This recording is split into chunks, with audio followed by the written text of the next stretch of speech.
Hello, everyone, and welcome to episode 18 of the OntheLaulau podcast with Lolo. So, I got a lot to tell you guys. I just came back from the States. I went on a little 3-day getaway with my boyfriend because it marked 3 years since we met each other. My boyfriend considers the anniversary, like the day we met. I consider it on the first I love you because without the I love you, without the official, like, hey, we're together, y'all are still dating. Okay. It's not like official, but, anyways, we celebrate both. I'm not mad at it. So we went to Atlantic City. And if you know Atlantic, like, you just know. Honestly, I have no idea. I'm the one who was like, oh, we could try to go there. Because the thing is, we wanted to go, like, in the States, do a little road trip, where is somewhere that could be fun and, like, warm, because we do plan on going to Florida in a few weeks. So I was like, where could we go? Atlantic City is around a 7-hour drive from my house. So we just kind of looked at a place. We booked a place because we were getting, like, some type of, like, it wasn't as expensive to stay there because hotels right now, you guys, are absolutely on acid. I don't know why they're all so expensive. So we went to Atlantic City, and honestly, it was a lot of fun. It was the first time me and my boyfriend went on a trip by ourselves together since we met. So that was super fun because I had never, like, been in that dynamic of, like, going on a vacation with my boyfriend, because he is also my first serious relationship. So it's like it was a lot of newness and a lot of exciting, like, fun. So we left his house at like 6 a.m. We got on the road, we crossed the border. It's actually hilarious because when we got at the border, we had to wait like maybe 30, 40 minutes because there were cars in front of us. And I'm not trying to expose my boyfriend, but it was just so funny because this guy was about to shit himself. I don't know why the urge hit him exactly at the border when we couldn't move. And it was just hilarious because we got in the line that was not moving. There was a line next to us and people were just flying, like, going. And we were just waiting, and I felt so bad. So once we did cross the border, it took like 5 minutes because I'm American. So when they see there's an American in the car, they're like, whatever, it's fine. It's different when you're not from the States. They ask more questions. What are you doing in the States? Whatever. So we crossed the border. We went to Dunkin' Donuts. We got the large iced coffee, 2 cream, 2 sugar. It's not like the hype you have to understand with the States. Like, I'll give you some background. If you didn't know, I was born in Florida, but both of my parents are from Quebec, and I've lived in Quebec my entire life mostly, but I did live a few years in Florida. So for me, the States, I don't know if I could live there again, like, maybe, but it's just so much like nostalgia and just like, fuck it, let's do this thing because there's no other place on earth than America, right? So we just got the large iced coffee, and the hype is that the sugar at the bottom, like, doesn't dissolve yet. So when you take a sip, you can, like, kind of like crunch on the sugar. And I know it sounds bad, but it's just like such a treat. And I don't know, like, me and my brother, it was always a hype to go back to Florida and to drink Dunkin' Don't. I don't know. So we got the iced coffee, we got the donuts. I am a huge fan of the brand Alani Nu. If you don't know, it's like energy drinks, protein bars, protein powders, and I love the brand because I love the owners. I've been following Katie Hearn and Hayden Schneider for a really long time before they had their first kid, and now she's pregnant with her fourth one. So just like, I think that's really, really cool. And I don't drink Alani Nu because of the sucralose in the energy drinks. It's not very good for you. But for the sake of this trip, I was like, fuck it, let's try a bunch of flavors. So every gas station we went to, we got a few, like, cans, and it was really fun. Obviously, since my big ingredient awakening, I would never touch like 95% of the things in America, because before I would be like, oh my God, are there different flavors of chips that I've never tried and stuff like that? And now it's just so matrix, it's so processed that there's a line I do not cross. Like, I won't try sodas, I won't try chips. Like, I won't like, I saw this flavor of Doritos. It was Buffalo Ranch. I was like, that must be so good. But I swore to never eat Doritos again. But I did find, like, cleaner ingredient chips that I did try. Amazing. But I just remember when I went back in the States, like maybe 5 years ago, I was like buying all the flavors of Cheetos and all the flavors of, like, Reese's that I had never tried. And now I would never do that. So it's not the same because you realize that, like, there's not much you can eat because it's not even food.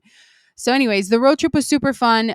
We got there fairly late because I made my boyfriend stop at Target because I really wanted to go to Target. And we did have Target in Canada at a certain point, but, like, it just, the Canadians didn't like it. It didn't hit. So Target shut down in Canada, but it's such a vibe to go to Target. Like if you've never been in the States and you've like, it's such a vibe. I don't know why. It's like the upscale of Walmart. It's just so fun. And like there was country music playing. I was like, oh my God, I'm in America. I love it. Because obviously in Quebec, like it's not America, like it's not country music that's playing. So we went to Target and I was like running around trying to go as fast as I can because I was like, oh my God, we need to get out of here. And like, I can't take all this time. I bought a lot of clothes. My boyfriend was so patient. He let me try it on. So nice. But at some point, I was like, oh my God, I just delayed our arrival by a bit much. So it was a great road trip. First road trip with my boyfriend. We got to Atlantic City at like 6:30. When we showed up at our hotel, we were like, what the fuck? Because like on the website you're like, oh my God, it's so nice, and then when you show up you're like, oh my God, this is like, I don't know what this is. So we show up and the lady that served us was super nice. Like we upgraded our room because she was like, "Oh, well, you guys don't have the renovated room." I was like, "Sorry, what? I need the like I don't want to stay in a musty old room. I can't." So we upgraded for the nice room with the king bed, everything. So that was great. The problem is our hotel was far away from like everything. Like we weren't on the boardwalk, we weren't on the beach, and I was just so confused by where we were. I had never been in a town like that. Like it's not even a city. It's literally just hotels and casinos. I asked a guy like, "Oh, do you know any good restaurants?" He was like, "What do you mean?" Cuz the only restaurants are in the hotels. Like you'll never find a restaurant on the street or something. And I was like, "That is so fucking weird." But anyways, so I was getting cranky. I was tired. I was a bit irritable. Like I was just like, ugh, trying to not ruin the vibe because I was tired with the road trip and everything. I was just like, ugh. But then my boyfriend was like, come on, like we're here, get in a good mood. So we got ready. And then we were like, we don't know what we're going to do for dinner. We ended up going to Hell's Kitchen, Gordon Ramsay's restaurant, and holy shit, you guys. Like it was such a cherry on top to the day that we had because the food first of all is absolutely amazing. Like everything that you eat, you're like, what else? I haven't been eating. This is food, because it's so flavorful. And it was just so much fun. We got to the restaurant. Our table wasn't ready, so we sat at the bar. My Moscow Mule hit the spot. If only I could tell you how good my first sip of Moscow Mule was. The guy made it so well. He put mint in there. I was like, oh my God, this is just what I needed right now. So my energy started flowing a little bit. And it felt really nice because it's like, oh my God, I'm in a relationship and I'm on a trip with my boyfriend, and this is so much fun. I've never experienced this before. So I was really grateful that everything sort of fell into place and we were able to do this. And even if it wasn't a super quick trip or like not, oh my God, out of this world, it was still so much fun. So we had a few drinks at the bar and then we went to our table, and like the service was so friendly, so nice. I was so excited about the food. We ended up getting a carrot ginger soup. Oh my God. You guys, this was like, oh my God, the best soup I've, no, one of the best soups I have had in my life. And then we got the lobster risotto. That was good, but it was just risotto with lobster on it. And then we both got the beef Wellington. If you didn't know, it's like this pastry dough, but there's like steak in it. It was insane with like potatoes and everything. And then for dessert, there was like this like sponge cake, like maple. I don't know. It was just everything was so good. The experience was amazing. And it was just such a first good night because I was kind of skeptical. I was like, oh, fuck, like, what if this is going to suck? Because I have a tendency to be kind of pessimistic sometimes. I'm just like, oh my God, this isn't looking good. But I'm super grateful. It was a fun time. We went back to the hotel. We passed out because we were so tired. The next day, we woke up early and we were just asking, like, oh, what are good breakfast spots? And like, there were no breakfast spots because in Canada, you can go to a breakfast spot and it's like a full plate with like potatoes, eggs, whatever you want. Literally, it's just so much fun. And in the States, it's not the same. So we were like, what the fuck are we supposed to do? But then there was a restaurant in the hotel. We got breakfast sandwiches, but the conversion rate, you guys, like, I'm from Canada. The US dollar is not the same. So $50 US is like 70 Canadian. So it's like everything was going up pretty fast. And just for two breakfast sandwiches, a pastry, and a coffee was 50 Canadian dollars. I was like, what the fuck? Anyways, it's fine. It was an experience. And low key, those breakfast sandwiches were so good. I'm going to miss them forever. But yeah, it was just so fun. Like I've never lived that dynamic of like getting ready in your hotel room with your boyfriend and then go like I don't know. I loved it, okay? Don't worry, I won't talk about the trip the entire episode. I just want to kind of give like a run through because it was so much fun and like the things I observed because then you get more in-depth experience on my end, right? So then we went back to the room. We put on our bathing suits because, like, we wanted to go check out the beach. Then we parked at this hotel that was on the beach, and it was such a nice hotel. We were like, oh my God, why didn't we book here? But it was extremely fancy. And, like, obviously the prices were like way up there. So we tried seeing if they had room, like a room, but no, they were all booked out for the weekend. Totally okay. We went on the beach. I was expecting it to be like Florida, like nice blue water. The water's hot. No, it was a New Jersey beach, like dark sand. It was kind of cloudy. The water was cold as fuck. Like, I was like, this is not a beach. So we didn't end up staying too long. We were just like picking up seashells. And then at some point, we were like, let's go get a drink. So we sat at the bar, more Moscow mules, more fun time. Then we decided to go explore the boardwalk. But first, we found this Italian restaurant, like very like in and out. It's not like a fancy Italian restaurant. They just had like chicken tenders and pizza. So I got chicken tenders because I was like, I cannot go to the States and not have chicken tenders. It's like you have to. So I had those, but they were like frozen. It wasn't real chicken tenders. I was kind of disappointed. And then I saw that they had this slice of pizza with ranch and pickles on it. And I was like, this could not get more American. And I want to try it because I absolutely love anything pickle or dill. It's just wow. I tried it, too salty. I would never have it as a meal. Like it was just, I will taste it, but I'll never eat that again in my life. So we just filled up on that a bit. And then when we headed out to the boardwalk, there was a stand with like buckets of booze. And I was like, oh my God, I'm getting one. It was $25 for a bucket. And I was like, can you make me a bucket of Moscow Mule? And he was like, yeah. He made me a bucket of Moscow Mule and he filled that shit up with vodka. And I was like, oh my God, this is the best day of my life. It was so fun because I never fucking do that. I have never gotten a bucket of alcohol on a boardwalk when it's sunny. Wow.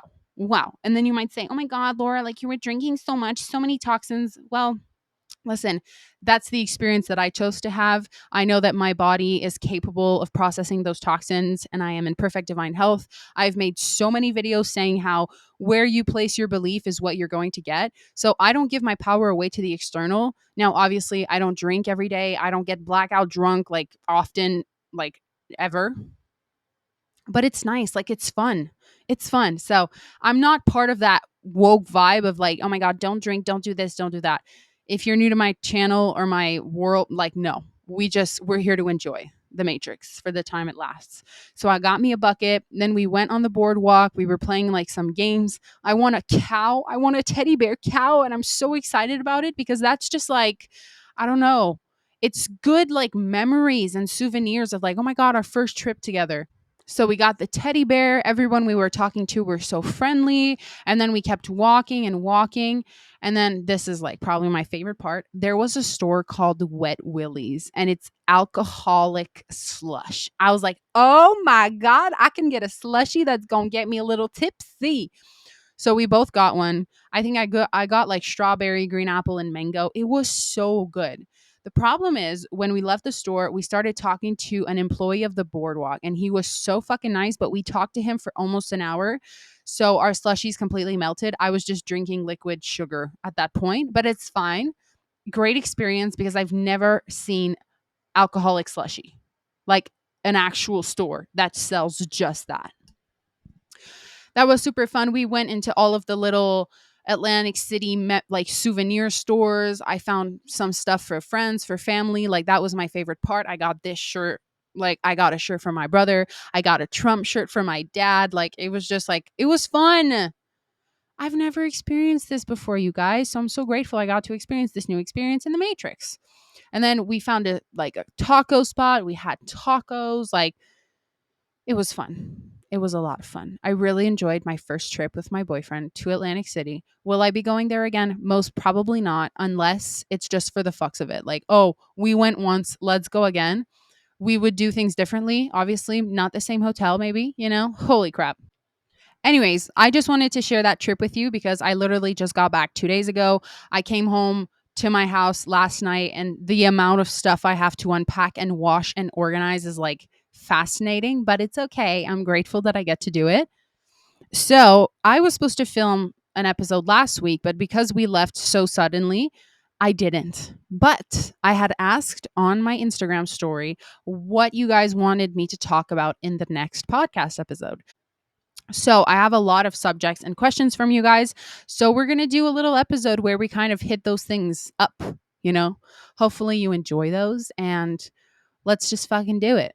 So yesterday, I don't know why, but I watched The Da Vinci Code with Tom Hanks. And you have to understand that any big movie actor, singer, whatever is in on it. You cannot get as big as that and not be a part of the weird satanic club. Like you have to, or ew. Anyways, so I was very interested. I was like, okay, well, there's a reason that they chose this guy to make this movie. There's probably a lot of truths in it, but no, it's just a movie, right?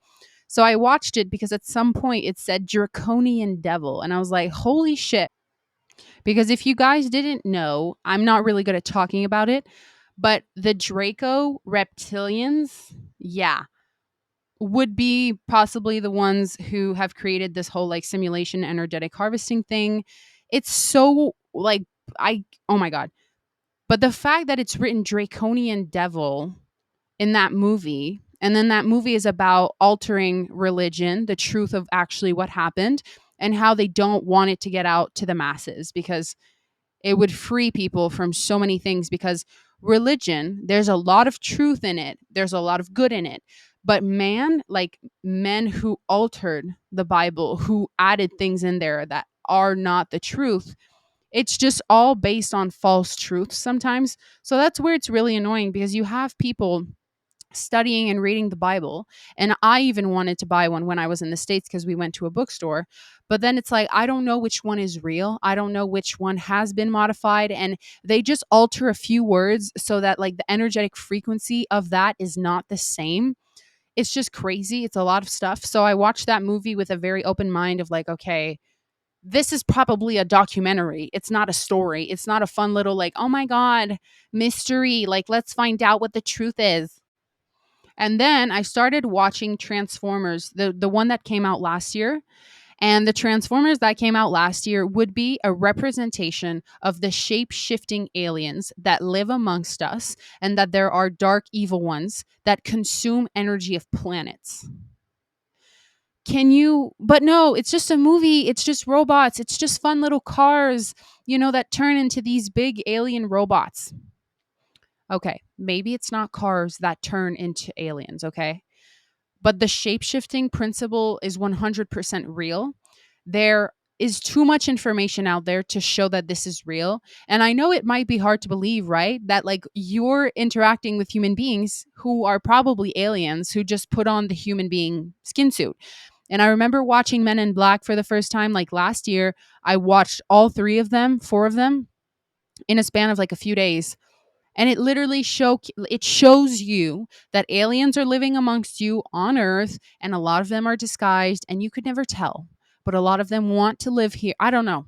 It's just like, and they were even showing celebrities. They showed like the Rocky Balboa guy, Sylvester Stallone. They showed Lady Gaga, like where the aliens are on Earth, because they have to be like tracked, I guess, from the Alien Federation, whatever. So it was just super interesting that there's the Da Vinci Code talking about like Dracos. And then you got the Transformers talking about shapeshifting aliens, and then the dark aliens who want to harvest the energy of planets. And then Men in Black, there's a show on Disney Plus called Secret Invasion. It is literally just about shape-shifting aliens. It's like, are you guys making a fool of us? They totally are, because there's so many people who still believe it's just entertainment. So, all that to say, I know you guys want a list of the movies that tell the truth. A few off the top of my head is The Fifth Element. I think it was made in the 80s. That one's a really good one. The Men in Black movies.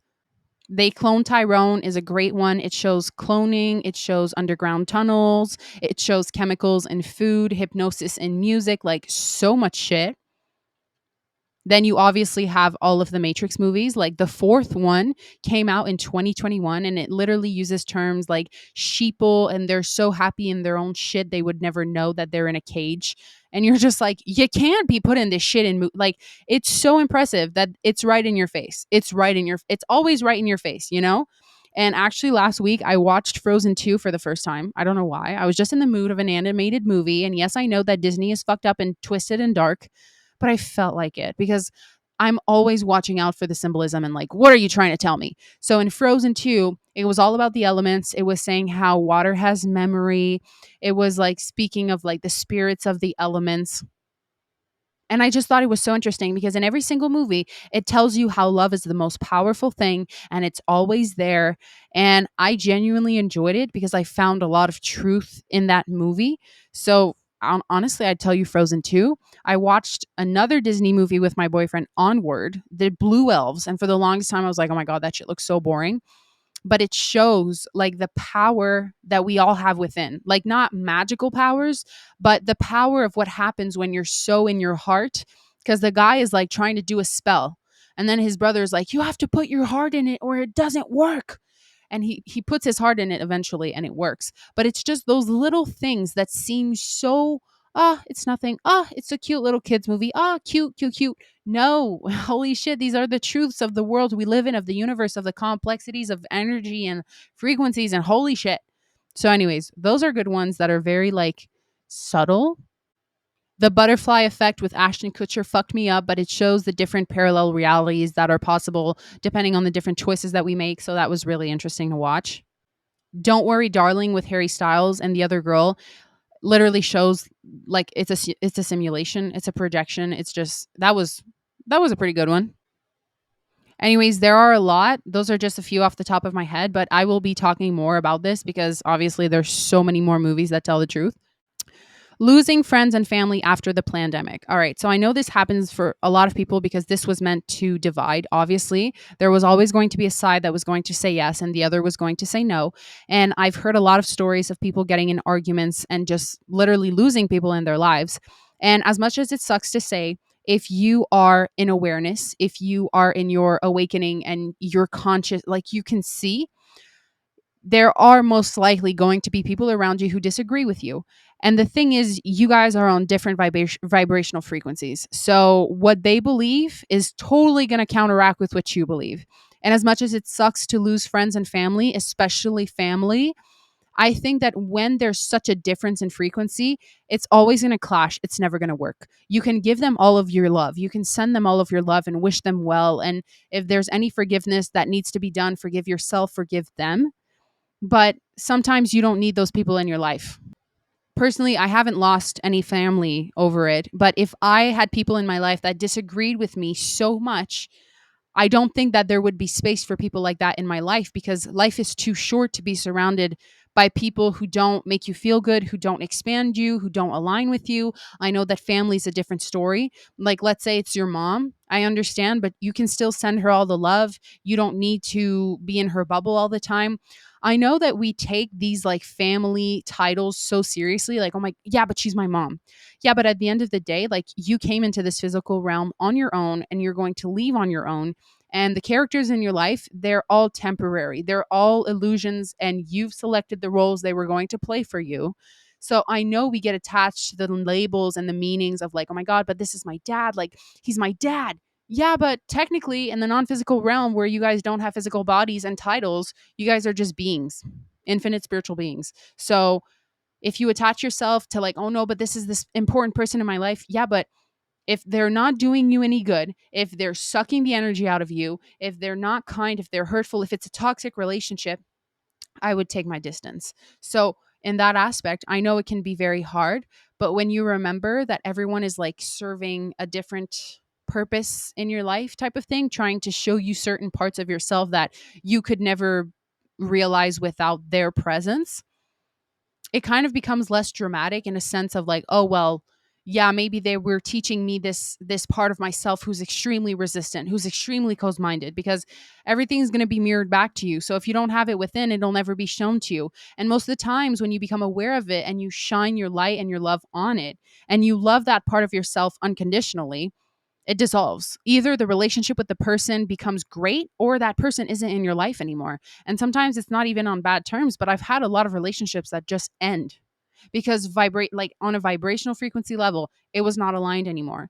So it can't compute. Like the computer's just like, okay, separate this, you know? Anyways, I don't know if that helps. That's what I got for, because I know the pandemic was very heavy, two sides, but at the end of the day, it's just about unconditional love. Do you need those people to have the same beliefs as you to love them unconditionally and give them your love, pray for them, bless them? But the only thing that these people need from us, maybe the ones who are more aware, the ones who know a bit more, is just love, understanding, and compassion. I know it's hard because our egos get triggered, and sometimes people who are unaware insult the shit out of you, and you're so calm you haven't said anything. But it's a clash of frequency because if you're standing in your light, in your authenticity, that triggers those who do not. Anyways, I posted a video like a few weeks ago and I got so much shit for it. And I decided not to engage because I realized even if I do engage, even if I do explain myself, there are so many people who are determined to misunderstand and to label me as whatever they want in their minds. So I'm just going to love them. But if I get a hateful comment, automatically blocked because I just don't have time for that. Thank you. But that was so unnecessary. You wasted your own energy, dude. How feminism, born by this system, destroyed every human connection. So you have to understand that obviously feminism was a plan. It was an agenda to separate the divine feminine and the divine masculine, to reverse the roles, to traumatize women to be stuck in their masculine energy, and to traumatize men to be a little bit more feminine and stuff like that. What happens when a divine masculine man is not in his masculine energy and he has so many wounds and he doesn't tend to them?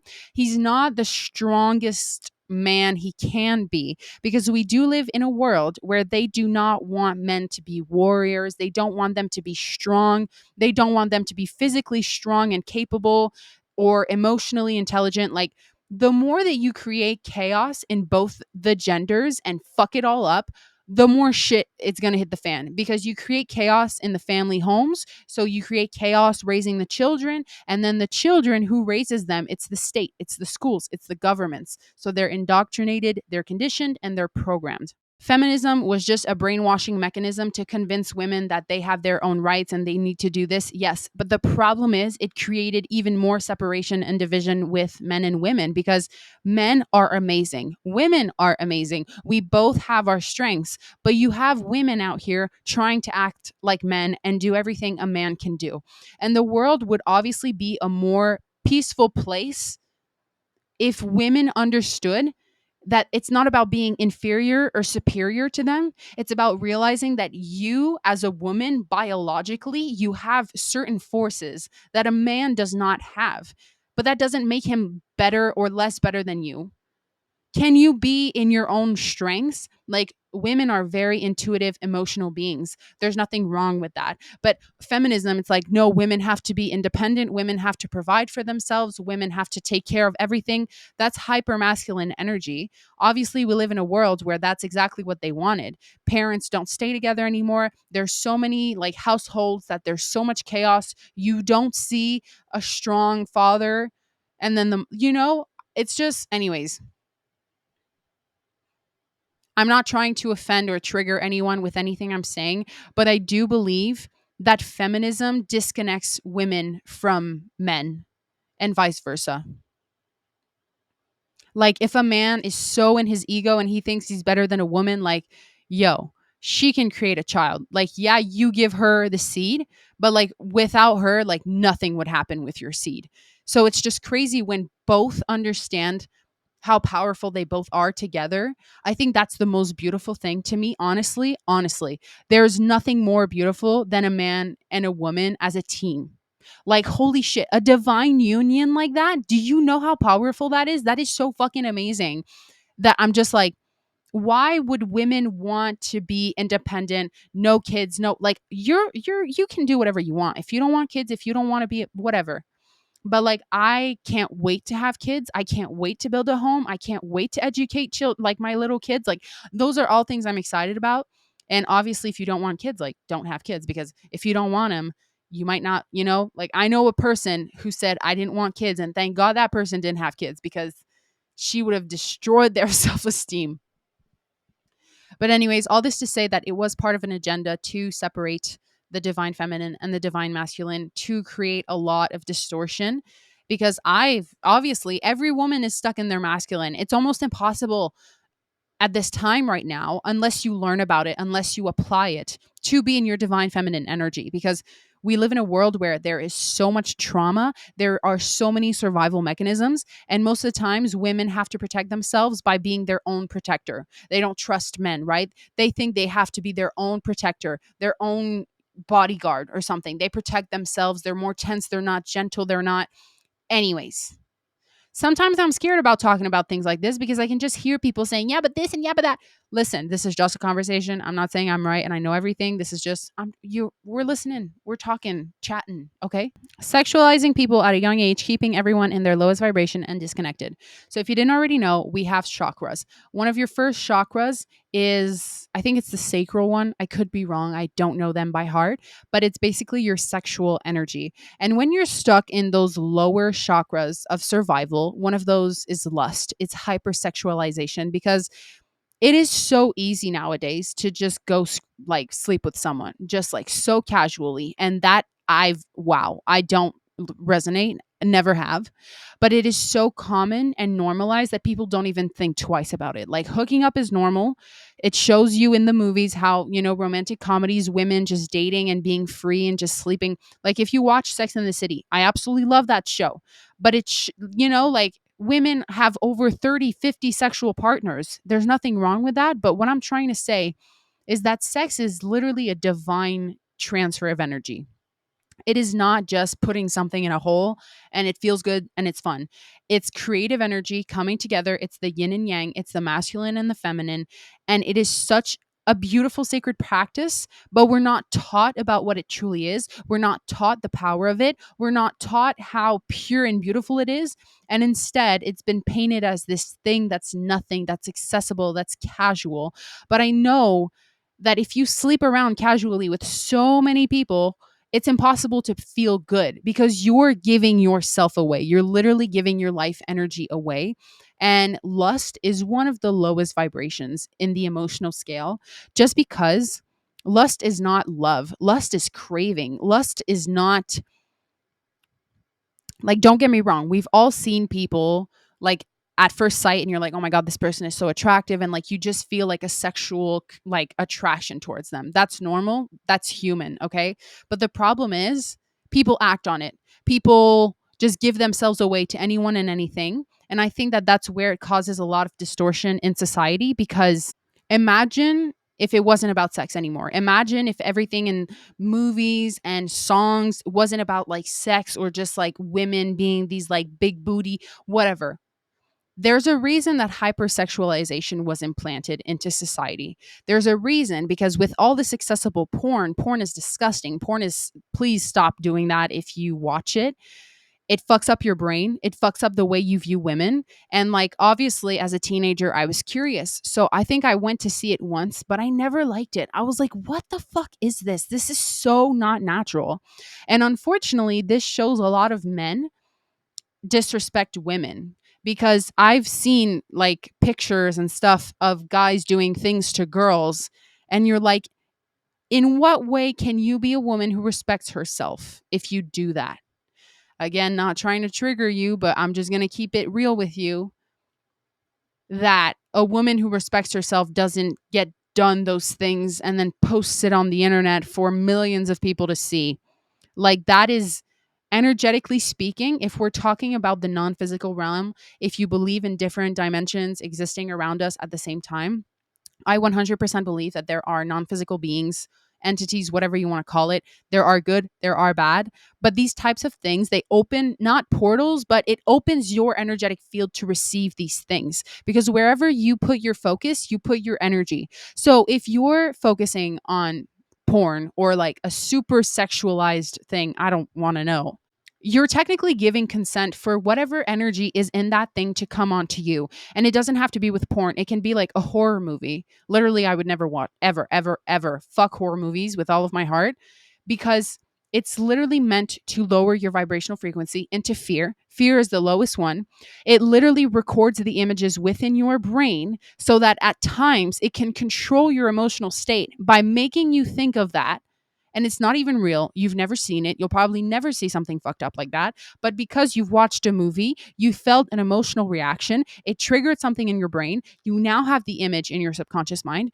It's just so much shit for no reason. Oh, yeah, well, I like horror movies. I like to get scared. It makes me no judgment. You're allowed to like what you want. But man, like I would never because I don't want to know the types of shit it can welcome onto me. Same thing goes for music, right? There's so much music that is painted as la di da di da with cute little lollipop lyrics. But I truly believe that the frequency those songs are recorded on are not good for us on a cellular level. I do believe that there is subliminal messaging in those songs, whether it's reversed. I don't know if you've heard about that. When you reverse certain songs and you slow them down, there's a bunch of sentences and words about like Satanism and the devil and stuff. It's just, ugh, there's just so much shit.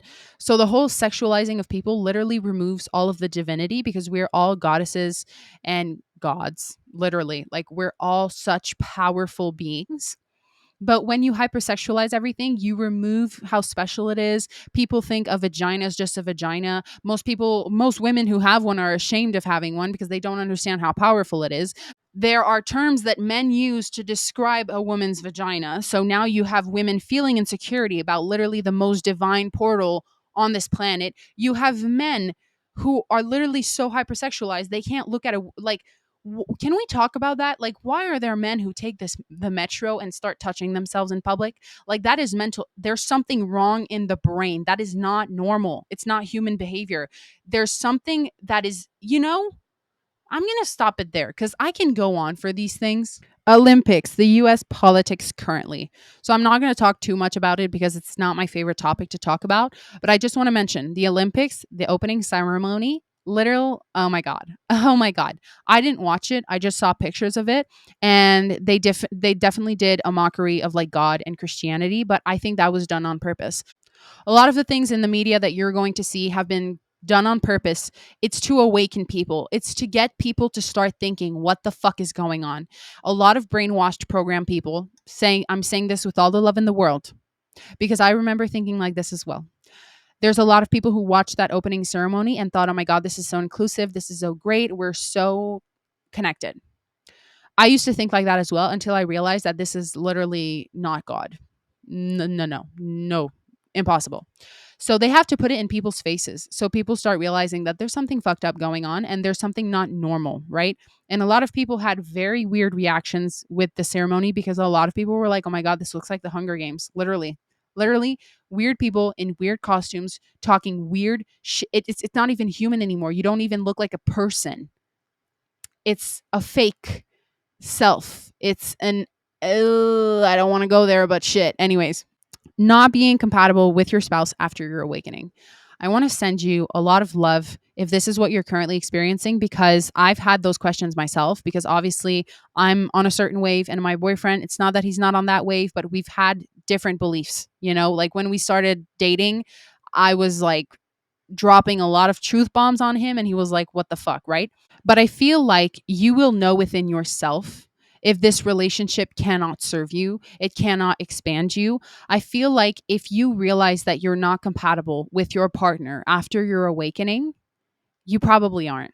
If there's something within your being telling you there's some like this isn't right, I just want you to check with yourself. Is it your ego telling you, oh my god, we have to leave this relationship because now we're so like, oh my god, we have so many beliefs and this person doesn't believe in blah, blah, blah, blah.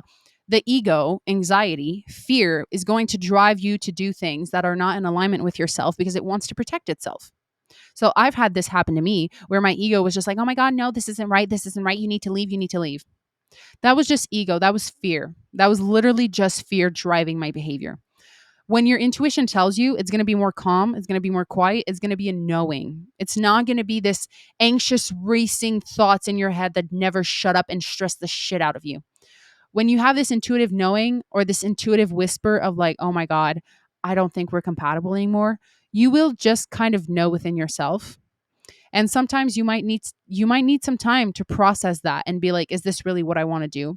But I 100% believe, yes, it's important to be loyal to someone, to not give up on someone, and like obviously it's not going to be easy. Relationships are far from easy, but if it reaches a point where you're not happy anymore, where you can't even show who you are, you can't have discussions, you can't, life is too fucking short.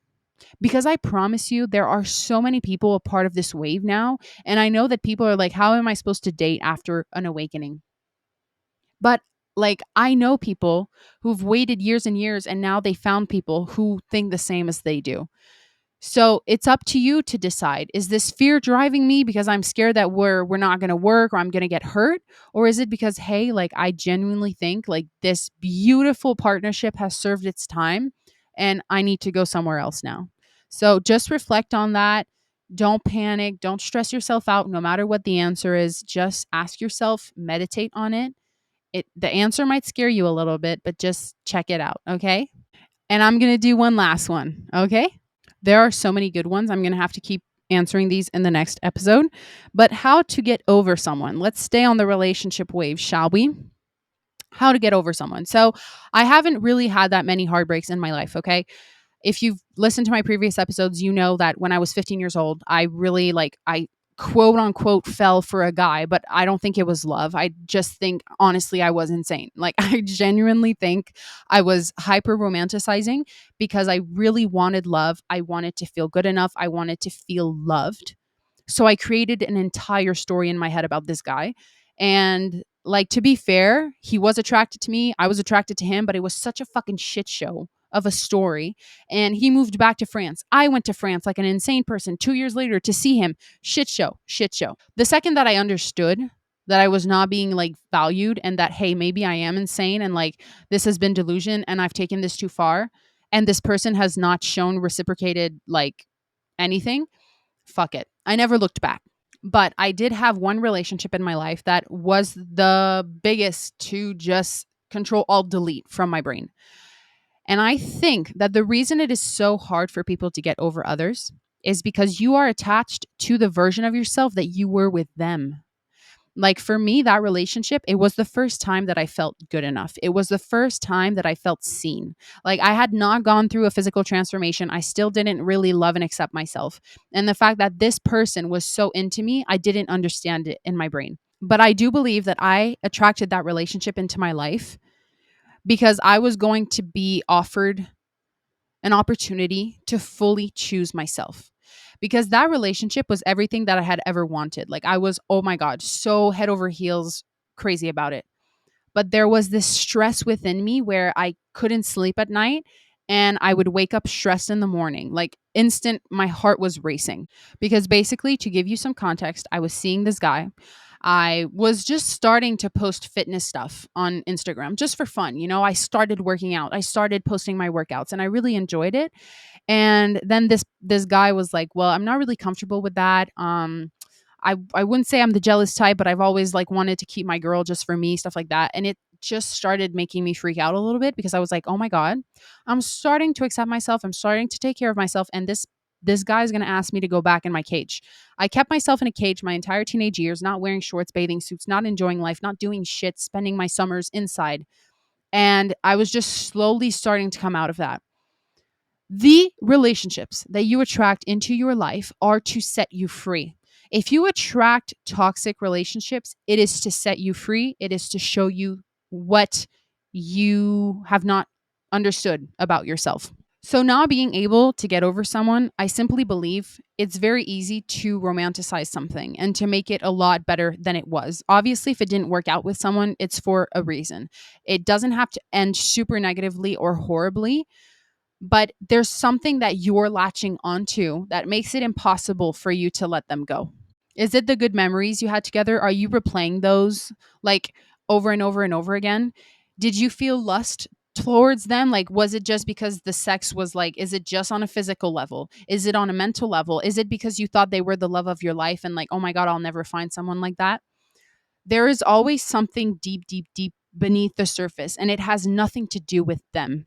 They were showing you something about yourself where you were not free. Because, for instance, with me, I came to a crossroad with this person, and it was, do you take this thing that you've wanted for so long that seems good, but you have a little feeling it's not going to be very good for a very long time? So, are you going to keep it? Are you going to let yourself drown in this, or choose yourself?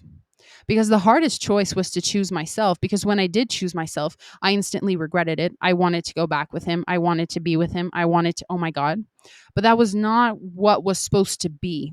And in relationships that don't work out, we get to experience what we don't prefer in relationships. So, for instance, this guy was like super nice with me, and then he wouldn't text me for like 2 days because, oh, I'm busy with work and school and shit like that.